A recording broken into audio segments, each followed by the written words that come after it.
Hi viewers welcome to MJQ machinery YouTube channel. Viewers MJQ machinery YouTube ఛానల్ని subscribe చేసుకోవడం ద్వారా సిసిప్ 3.1 welding inspector course అనేది అదేవిధంగా NDT courses కూడా మీరు నేర్చుకోవచ్చు. Okay where's first of all దీంట్లో ఆల్రెడీ మన యూట్యూబ్ ఛానల్లో ఆల్రెడీ సిసిప్ 3.1 వెల్డింగ్ ఇన్స్పెక్టర్ కోర్స్ అనేది స్టార్ట్ చేయడం జరిగింది. దీనిలో భాగంగా మనం ఆల్రెడీ 6 చాప్టర్స్ అనేది కంప్లీట్ చేసుకున్నాము. అదేవిధంగా ఇప్పుడు ఈరోజు క్లాసులో మనం వచ్చేసరికి చాప్టర్ 7 మెటీరియల్ ఇన్స్పెక్షన్ గురించి మనం ఈరోజు క్లాస్లో నేర్చుకుందాం wares. Okay wares material inspection వచ్చేసరికి చాప్టర్ 7 మెటీరియల్ ఇన్స్పెక్షన్ అనేది చాలా ఇంపార్టెంట్ అనేది. ఓకే, ఎందుకంటే వెల్డింగ్ ఒక ఇన్స్పెక్టర్కి వచ్చేసరికి మెటీరియల్ కూడా కరెక్ట్గా ఇన్స్పెక్షన్ చేయాల్సి ఉంటుంది. ఎందుకంటే ఆ మెటీరియల్ వచ్చేసరికి కరెక్ట్గా అన్నీ బాగున్నాయా, ఇన్స్పెక్షన్ అన్నీ కరెక్ట్గా ఉందని చూసుకోవాలి. తర్వాత ఆ ఇన్స్పెక్షన్ చేసిన మెటీరియల్ వచ్చేసరికి వెల్డింగ్ చేయడానికి యూజ్ అవుతాయా లేదా, ఒకవేళ వెల్డింగ్ చేయాలంటే దానికి రిలేటెడ్ ఏం కావాలి అనేది కూడా మనం అన్నీ కూడా నేర్చుకుందాం. ఓకే ఎనీవే మనం ఈరోజు క్లాస్ అనేది స్టార్ట్ చేసేద్దాం. Okay, first of all what is material inspection? Okay, అసలు మెటీరియల్ ఇన్స్పెక్షన్ అంటే ఏంటి? Okay, one of the duties of the visual and welding inspector is the material inspection and there are a number of situations where this will be required. అంటే ఏంటంటే ఒక visual inspector కానీ లేదంటే welding inspector కానీ material inspection అనేది వచ్చేసరికి number of situations means like first of all raw material inspection చేసేటప్పుడు వచ్చేసరికి మనకి డిఫెక్ట్స్, ఫ్లాస్, కంటామినేషను, తర్వాత రస్ట్ ఇవన్నీ కూడా ఉంటాయన్నమాట. ఇవన్నీ కూడా చూడాలి. తర్వాత ఇవన్నీ కూడా మనకి డిజైన్ స్పెసిఫికేషన్స్కి మ్యాచ్ అవుతున్నాయా లేదా, మనకి ఇచ్చే ప్రాజెక్ట్ స్పెక్ట్కి గ్రేడ్ అన్ని మ్యాచ్ అవుతున్నాయా లేదా అన్నీ కూడా చెక్ చేయాలన్నమాట. ఓకే, ఇవన్నీ కూడా మనకి విజువల్ అండ్ వెల్డింగ్ ఇన్స్పెక్టర్ కింద వస్తాయన్నమాట. ఓకే, నెక్స్ట్ వచ్చేసరికి purpose of inspection, material inspection.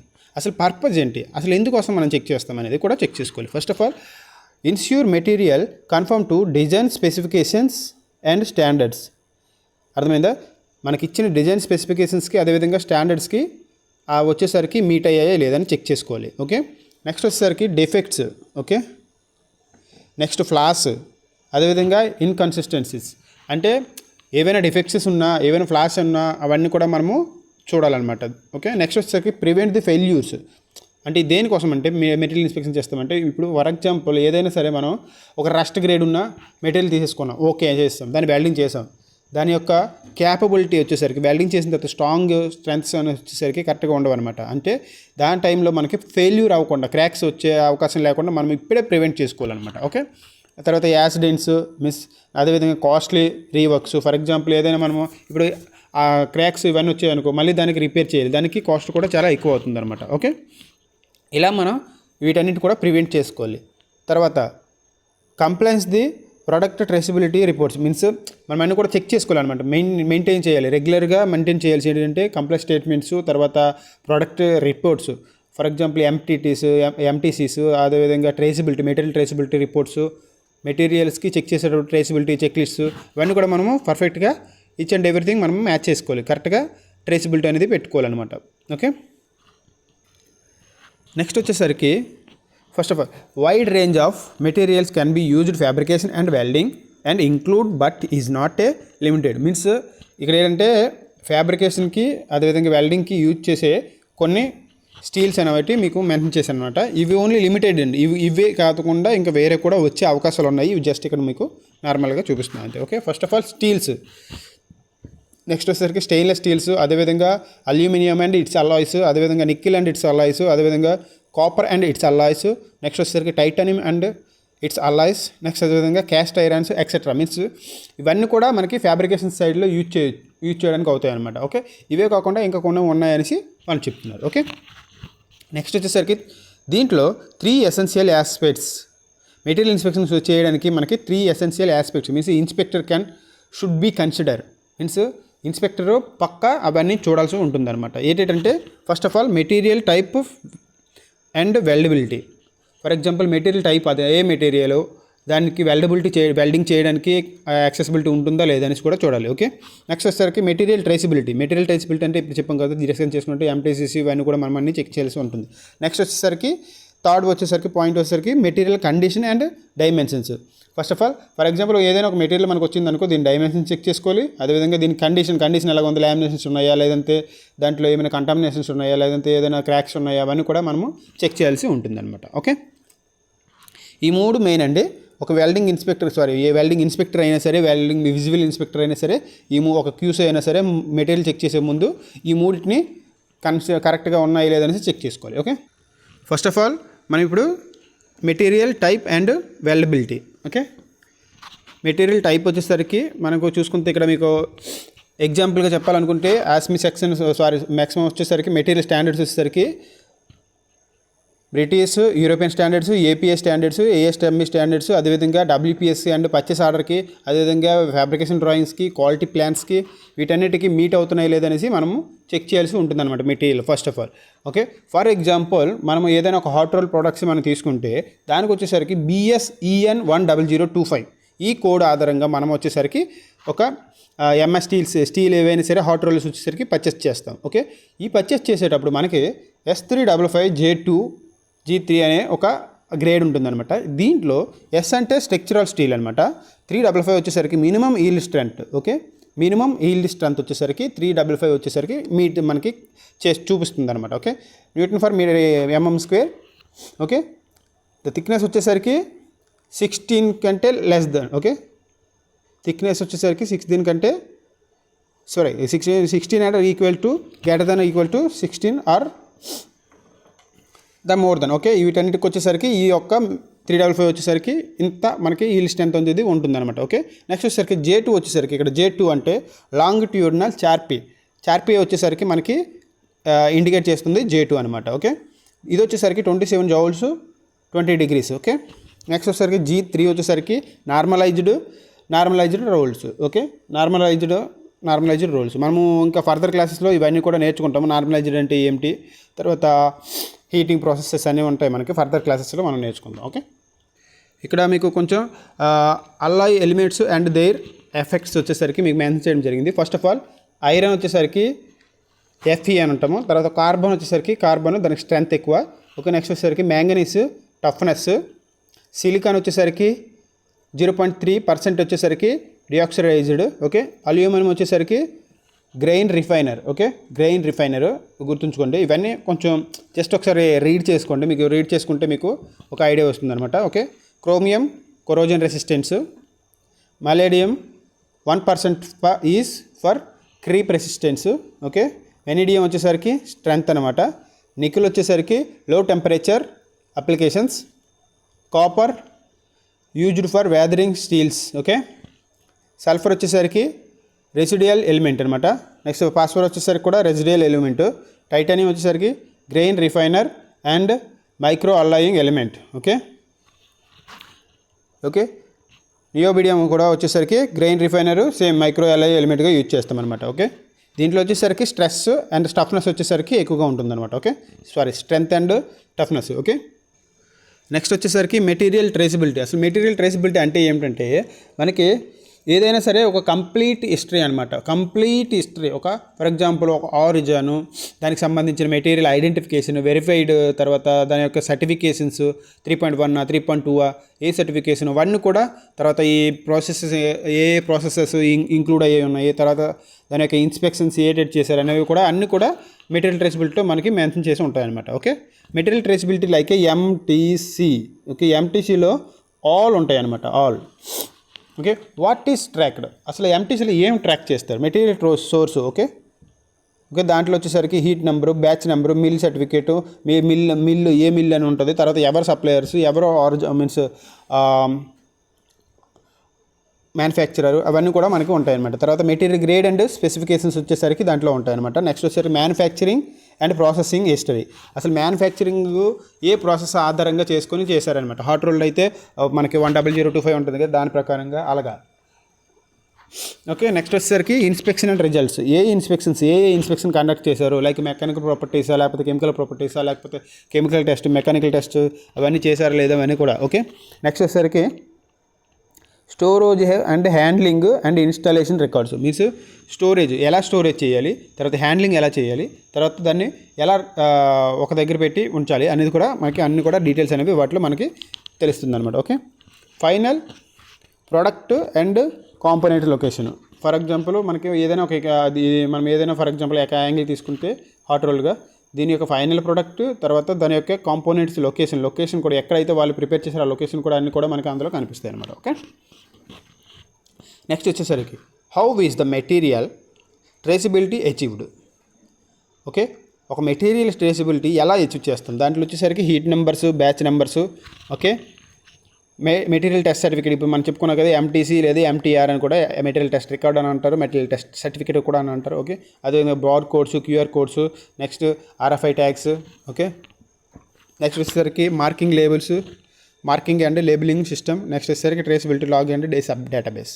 ఇవన్నీ కూడా మనం మెయింటైన్ చేయాల్సి ఉంటుందండి. ఓకే, ఎందుకంటే ఫర్ ఎగ్జాంపుల్ మనకి ఏదైనా ఒక పర్టిక్యులర్ మెటీరియల్ పర్టిక్యులర్ ఒక బీమ్ వచ్చేసరికి ఈ బీమ్ మనం కట్ చేసాం. ఓకే, ఈ కట్ చేసిన బీమ్ వచ్చేసరికి దానికి ట్రేసబిలిటీ లేకపోయింది అనుకో, రేపొద్దున means for example next day ఈ పీస్ ఎక్కడో ఒక సైట్లో ఈ వెల్డింగ్ చేశారు. ఓకే, అక్కడ క్రాక్ వచ్చింది. వాళ్ళు ఫర్ ఎగ్జాంపుల్ ఒక క్లయింట్ వచ్చేసరికి ఈ క్రాక్ వచ్చిన మెటీరియల్ వచ్చేసరికి వాళ్ళకి డౌట్, వాళ్ళు చెక్ చేయాలంటారు. ఓకే, అసలు ఇది ఏ మెటీరియల్ అనేసి అడిగితే మనకి ట్రేసబిలిటీ ఉందనుకో టక్కని చెప్పగలరు, ఇది ఈ గ్రేడ్ అండి, ఈ మెటీరియల్స్ ఈ పర్టికులర్ స్పెసిఫికేషన్స్లో మనకి ఇవన్నీ రెడీ చేసి అనేసి ఒక ట్రేసబిలిటీ ఉంటే చెప్పగలం. ఇఫ్ ఇన్ కేస్ లేకపోతే అనుకో వాటిని మళ్ళీ అక్కడ కట్ చేసి వాటిని తీసుకుపోయి డిస్ట్రక్టివ్ టెస్ట్ అని చేయాల్సి ఉంటుంది అనమాట. అలా మనకి అన్నీ కూడా ట్రేసబిలిటీ ఉందనుకో నో ప్రాబ్లం, అక్కడే మనం క్లయింట్ని మనం క్లోజ్ చేసుకోవచ్చు. అందువల్ల మ్యాక్సిమం వచ్చేసరికి మనకి traceability is the main important. Okay, next what is the purpose of material traceability? Ensure quality and consistency. ఇప్పుడు మనం డిస్కస్ చేసుకున్నాం అలాగా. Verify complaints and standards and regulations. Next root causes ఫెయిల్యూర్స్ని తక్కువ చేయడానికి, అదేవిధంగా రీకాల్ అండ్ ఆడిట్ సర్టిఫికేషన్స్. ఈ points చూసుకోండి. ఇప్పుడు మనకి రీకాల్ మీన్స్ ఏంటంటే ఏదైనా ఇప్పుడు చెప్పినట్టుగా ఏదైనా ఆ ప్రోడక్ట్ వచ్చేసరికి ఆ పర్టికులర్ మెటీరియల్ వచ్చేసరికి మనకి రివ్యూ మీన్స్ బ్యాక్ చెకింగ్ చేస్తే ఆ ట్రేసబిలిటీ అన్నీ కూడా ఉండాలన్నమాట. అందు గురించి ఇచ్చేయడానికి prevent the incorrect and counterfeit materials. Okay, ఇవన్నీ కూడా మనం కరెక్ట్గా చూసుకోవాలండి. ఆడిట్ టైంలో మనకి చాలా ఇబ్బంది కరెక్ట్గా వస్తాయి. ఎందుకంటే ఫర్ ఎగ్జాంపుల్ ఒక ఆడిటర్ మనకు వచ్చారు, ఆడిటర్ వచ్చేసరికి ఈ మెటీరియల్ మీరు ఏ ప్రాజెక్ట్లో యూజ్ చేశారు అని చూపించమంటారు. లేదంటే ఈ యూజ్ చేసిన ప్రోడక్ట్లో వచ్చేసరికి మీకు మెటీరియల్ ఒక ట్రేసబిలిటీ ఏం నెంబర్ కానీ ఆయన చూడకపోతే ఆయన ఒకవేళ అడిగారు అనుకో, ఈ ప్రోడక్ట్ వచ్చేసరికి మీకు ఏ పర్చేస్ చేశారు లేకపోతే ఏ సప్లయర్ కూడా మీరు పర్చేస్ చేశారు అనేసి అడిగారు అనుకోండి, మనకి ట్రేసబిలిటీ లేకపోయింది అనుకో వీ కెనాట్ ఆన్సర్. అప్పుడు ఆడిట్ సర్టిఫికేట్ వచ్చేసరికి ప్రాబ్లం అవుతుంది అనమాట. ఓకే, నెక్స్ట్ వచ్చేసరికి మెటాలిక్ మెటీరియల్స్. అసలు మెటాలిక్ మెటీరియల్స్ అంటే ఏంటి లేదంటే ఇన్స్పెక్షన్ డాక్యుమెంట్స్ అనమాట. ఒక మెటీరియల్స్ వచ్చేసరికి ఇన్స్పెక్షన్ చేయడానికి మనకి కొన్ని డాక్యుమెంట్స్ ఉంటాయండి. First of all 2.1. ఓకే, దాంట్లో 2 టైప్స్ అండి. ఒకటి నాన్ స్పెసిఫికేషన్ ఇన్స్పెక్షన్, అదేవిధంగా specific inspection. Okay, non specific ఇన్స్పెక్షన్లో వచ్చేసరికి 2.1, 2.2 సర్టిఫికేషన్స్ ఉంటాయి. నెక్స్ట్ వచ్చేసరికి స్పెసిఫిక్ ఇన్స్పెక్షన్లో వచ్చేసరికి 3.1, 3.2. ఓకే, ఇప్పుడు మనం వాటిని డిస్కస్ చేసుకుందాం. First of all non-specific inspection. Okay, may be replaced by specific inspection if specified in the material standards or other. Okay, first of all ఇది వచ్చేసరికి ఇన్స్పెక్షన్ డాక్యుమెంట్ టైప్ 2.1, ఇది వచ్చేసరికి 2.2. ఇప్పుడు డిస్కషన్ చేసుకున్నట్టుగా 2.1లో వచ్చేసరికి declaration of complains with the order. First ఆర్డర్కి వచ్చేసరికి complaints చేయాలి, అదేవిధంగా statement of complaints with the order. Okay, మనం ఇచ్చిన స్టేట్మెంట్ కూడా అది కంప్లైంట్స్ చేయాలి, అదేవిధంగా వ్యాలిడేట్ బై మ్యానుఫ్యాక్చరర్ వచ్చేసరికి వ్యాలిడేట్ చేసి ఇస్తారనమాట. ఓకే, 2.2 వచ్చేసరికి టెస్ట్ రిపోర్ట్స్ ఉంటాయి. ఓకే, నెక్స్ట్ వచ్చేసరికి statement of complaints with the order with indication of the result of non specific inspection. Okay, ఇందులో ఏంటంటే కంప్లైంట్స్ ఏం చేయాలి, ఆర్డర్కి కంప్లైంట్ చేయాలి, అదేవిధంగా రిజల్ట్కి కంప్లైంట్ చేయాలి, అదేవిధంగా నాన్ స్పెసిఫికేషన్. ఓకే, ఈ స్పెసిఫిక్ దీని కొన్నింటికి కూడా కంప్లైంట్ చేయాల్సి ఉంటుంది. అదేవిధంగా వీటిని కూడా వ్యాలిడేట్ వచ్చేసరికి మ్యానుఫ్యాక్చరర్ వచ్చేసరికి వ్యాలిడేట్ చేస్తారనమాట. ఓకే, నెక్స్ట్ వచ్చేసరికి specific inspection quality management system of the material manufacturer certified by A component body established with the community and having undergone a specific assignment for materials అంటే ఏం లేదండి, quality management means మనకి QMS ఉంటుంది కదా, ఈ క్యూఎంఎస్లో manufacture certificates for example మనకి ఈ manufacture వచ్చేసరికి ఒక కాంపనెంట్ బాడీకి మనకి సర్టిఫికేషన్ ఇవ్వాలనుకుంటే వాళ్ళు ఈ క్యూఎంఎస్ని ఫాలో అయ్యి మనకి ఇవ్వాల్సి ఉంటుందన్నమాట. ఓకే, దీంట్లో వచ్చేసరికి మనకి 2 టైప్స్ ఉన్నాయన్నమాట. ఒకటి 3.1, ఒకటి వచ్చేసరికి 3.2. ఓకే, ఈ 3.1 వచ్చేసరికి మనకి 3.1 సర్టిఫికేట్ మెటీరియల్ మనకి రిసీవ్ అయితే వాటిని మనం ఫర్ ఎగ్జాంపుల్ క్లయింట్ వచ్చేసరికి మెటీరియల్ టెస్ట్ చేయాలని చెప్తే తప్పకుండా వీటిని చేయాల్సి ఉంటుంది అనమాట. ఎందుకంటే వీటిని ఒక మ్యానుఫ్యాక్చర్ వచ్చేసరికి వ్యాలిడేట్ చేస్తారు, కానీ వాడు ఫుల్గా అంతే వాడికి ఏ టెస్ట్లు కావాలో అవి జస్ట్ 1 పీస్కి 2 పీసెస్ మాత్రం చేస్తారు, జస్ట్ 1 హీట్ నెంబర్కి అలా. కానీ 3.2 వచ్చేసరికి అన్ని కూడా చేస్తారనమాట. మనకి 3.2 చేస్తే ఈ మనకి ఫ్యాక్టరీలో మనకి రీటెస్ట్ చేయాల్సిన అవసరం లేదనమాట. ఎందుకంటే 3.2లో మ్యాక్సిమం వాళ్ళన్నీ కూడా టెస్ట్ చేసి అన్ని కూడా రిజల్ట్ అనేది పర్ఫెక్ట్గా మనకి మెన్షన్ చేసి ఇస్తారనమాట. ఓకే, అదేవిధంగా 3.2 వచ్చేసరికి TTT టెస్ట్ అనేసి ఒక టెస్ట్ ఉంటుందన్నమాట. ఓకే, ఈ TTT టెస్ట్ కూడా వాళ్ళు మ్యాక్సిమం చేసి ఇస్తారు అన్నీ కూడా. Okay, first of all 3.1 statement of complaints with the order with indication of result of specific inspection. Okay, order వచ్చేసరికి దీంట్లో కూడా మనకి ఏదైతే ఆర్డర్ ఇస్తుందో దానికి కంప్లైంట్ చేసి ఉండాలి. ఓకే, ఈ రిజల్ట్ అనేది కూడా కరెక్ట్ చేసి ఉండాలి. ఓకే, మ్యానుఫ్యాక్చర్ వచ్చేసరికి ఆథరైజ్ చేస్తారు అనమాట. ఓకే, మ్యానుఫ్యాక్చర్ వచ్చేసరికి వ్యాలిడేషన్ చేస్తుంటారు, అదేవిధంగా ఆథరైజ్ చేస్తారు. ఇన్స్పెక్షన్ చేసేటప్పుడు రిప్రజెంటేటివ్. ఓకే, ఇతను వచ్చేసరికి ఇన్స్పెక్షన్ వాళ్ళే రిప్రజెంట్ చేస్తారు. అదేవిధంగా ఇన్స్పెక్షన్ చేసి వాళ్ళు ఏ హీట్ నెంబర్ అయితే మనం పర్టికులర్ ఇస్తారో ఆ హీట్ నెంబర్ వచ్చేసరికి వాళ్ళు చేసేస్తారు అనమాట. ఓకే, దీంట్లో వచ్చేసరికి manufacture validated by the manufacturer authorised inspection representative independent of the manufacturing department and their purchasers authorised inspections representative or the inspector designated by the official regulations. అంటే ఏంటంటే మ్యానుఫ్యాక్చర్ వచ్చేసరికి ఇన్స్పెక్షన్స్కి representative చేస్తారు, అదేవిధంగా పర్చేసర్స్ కూడా రిప్రజెంట్ చేస్తారు, అదేవిధంగా ఇన్స్పెక్టర్స్ కూడా represent చేస్తారు అనమాట. ఓకే, అంటే ఇక్కడ 3.2 వచ్చేసరికి మనకి మేజర్ అనమాట. ఫర్ ఎగ్జాంపుల్ మనం ఏదైనా ఒక మెటీరియల్ ఒక ప్లేట్ తీసుకున్నాం అనుకో. ఓకే, ఒక ప్లేట్ మనము పర్చేస్ చేసాం. ఈ ప్లేట్కి వచ్చేసరికి వాళ్ళకి ఏ టెస్ట్లు అయితే చేయాలో అన్ని టెస్ట్లు కూడా వాళ్ళు చేసిస్తారనమాట. 3.2 మెటీరియల్ తీస్తే అంటే మనకి 3.2 మెటీరియల్ వచ్చేసరికి మ్యాక్సిమం కాస్ట్ కూడా కొంచెం ఎక్కువ ఉంటుందన్నమాట. Okay, compare to 3.1. Okay, next వచ్చేసరికి మనకి ఇక్కడ material conditions and dimensions. Okay, first of all general inspection. దీంట్లో వచ్చేసరికి general inspection, visual imperfections and dimensions and surface conditions. Okay, ఈ 4 రకాలు వచ్చేసరికి మనం దీంట్లో చెక్ చేయాల్సి ఉంటుందన్నమాట. Okay, first of all general inspections. Okay, general inspection అంటే ఏం లేదండి, verify the quality and conformity, అదేవిధంగా మనకి డిఫెక్ట్స్ కానీ ఏవైనా డ్యామేజెస్ అన్నా చూడాలి, అదేవిధంగా complaints with drawings, specifications and standards, అదేవిధంగా ఏదైనా మనకి ఎన్సీఆర్ వచ్చేసరికి మనము ప్రివెంట్ చేయడానికి కోసం కన్ఫర్మ్ చేసుకున్నాం. ఓకే, నెక్స్ట్ వచ్చేసరికి విజువల్ ఇంపర్ఫెక్షన్స్. దీంట్లో వచ్చేసరికి cracks, okay, gouges, dents, corrosion, rust, pitting, lapping, seams and folds. Okay, ఇవన్నీ కూడా దీంట్లో కవర్ అవుతాయి అనమాట విజువల్ ఇన్స్పెక్షన్లో. Okay, laps and seams and folds and surface reference and scale and అదేవిధంగా స్టెయిన్స్. ఓకే, ఇవన్నీ కూడా మనకి విజువల్ అంటే ఏం లేదండి, విజువల్గా మనకి ఏదైతే కనిపిస్తుందో ఇవన్నీ కూడా దీంట్లో కవర్ అవ్వాలి అంతే.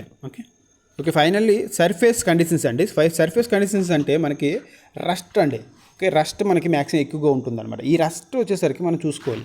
ఓకే, ఫస్ట్ ఆఫ్ ఆల్ దీంట్లో వచ్చేసరికి 4 గ్రేడ్స్ ఉంటాయండి. రస్ట్ గ్రేడ్ ABCD, ఈ 4 గ్రేడ్స్ ఉంటాయి. ఈ 4 గ్రేడ్ని ఆధారంగా మనం చేసుకొని మెటీరియల్ వచ్చేసరికి యాక్సెప్టెన్స్ ఆర్ రిజెక్ట్ అనేది చేయొచ్చు. మ్యాక్సిమం వచ్చేసరికి surface conditions is a more important and must not so excessive mill scales or rust. Okay, అర్థమైందా? ఇది ఏంటంటే దీంట్లో వచ్చేసరికి mechanical damage unacceptable. Okay, mechanical damage ఎక్కువగా ఉంటే దాన్ని యాక్సెప్ట్ చేయకూడదు, అదేవిధంగా రస్ట్ వచ్చేసరికి ఎక్కువగా ఉంటే యాక్సెప్ట్ చేయకూడదు. Rust grade A fine. Okay, rust grade B also fine, but CD you cannot. Means normal condition చెప్తున్నాను. అదే మీరు ఒకవేళ ఆయిల్ అండ్ గ్యాసెస్ కానీ లేకపోతే ఏదైనా మంచి వెసల్స్లో ఏమైనా చేశారనుకో దాంట్లో ఓన్లీ రస్ట్ గ్రేడ్ A మాత్రమే యాక్సెప్ట్ అవుతుంది అనమాట. ఓకే, ఇక్కడ మీకు చూపించినట్టుగా ఇది వచ్చేసరికి రస్ట్ గ్రేడ్ A అండి. రస్ట్ గ్రేడ్ A వచ్చేసరికి మిల్ స్కేల్ ఉంటుందండి, ఎక్కువగా మిల్ స్కేల్ ఉంటుంది. ఓన్లీ నార్మల్గా మీన్స్ మిల్క్ స్కేల్ ఇప్పుడిప్పుడే మీన్స్ మీకు ఇప్పుడే రస్ట్ స్టార్ట్ అవుతూ ఉంటుంది. మ్యాక్సిమం రస్ట్ కనిపించదు అనమాట. ఓకే, మిల్క్ స్కేల్ మాత్రమే ఫుల్గా మిల్క్ స్కేల్తో ఉంటుందంట, ఫ్రెష్ మెటీరియల్ అని అర్థం. ఓకే, రస్ట్ గ్రేడ్ బి వచ్చేసరికి ఓకే దీంట్లో మిల్క్ స్కేల్ వచ్చేసరికి కొంచెం కొంచెం మాత్రం అంత చూడండి. ఇక్కడ చూసుకుంటే మీరు ఇక్కడ కొంచెం అక్కడ కొంచెం ఇక్కడ కొంచెం అక్కడ కొంచెం అలానే మాత్రం ఉంటుంది. కానీ రస్ట్ వచ్చేసరికి స్టార్ట్ అవుతూ ఉంటుంది అనమాట. ఓకే, మిల్క్ స్కేల్ అని వెళ్ళిపోద్ది కానీ రస్ట్ వచ్చేసరికి స్టార్ట్ అవుతూ ఉంటుంది అనమాట. ఓకే, నెక్స్ట్ సిలో వచ్చేసరికి మనకి రస్ట్ గ్రేడ్ సిలో వచ్చేసరికి మనకి mill scale no mill scale అసలు ఏం ఉండదు. ఇంకా ఫిట్టింగ్ స్టార్ట్ అవుతాయి.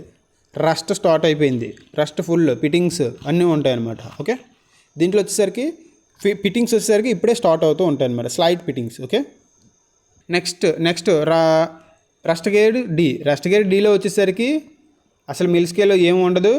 అదేవిధంగా మనకి ఫుల్ రస్ట్ ఉంటుంది. ఫిట్టింగ్స్ వచ్చేసరికి హెవీ ఫిట్టింగ్స్ ఉంటాయి, రస్ట్ ఫుల్. ఓకే, ఇది వచ్చి ఇలా ఉంటే మీకు పర్టికులర్ ఫుల్గా మీరు రిజెక్ట్ చేసేవచ్చు, డైరెక్ట్గా రిజెక్ట్ చేసేవచ్చు. ఓకే వ్యూయర్స్ మనం ఈరోజు క్లాస్కి వచ్చేసరికి ఎండ్ వస్తాము.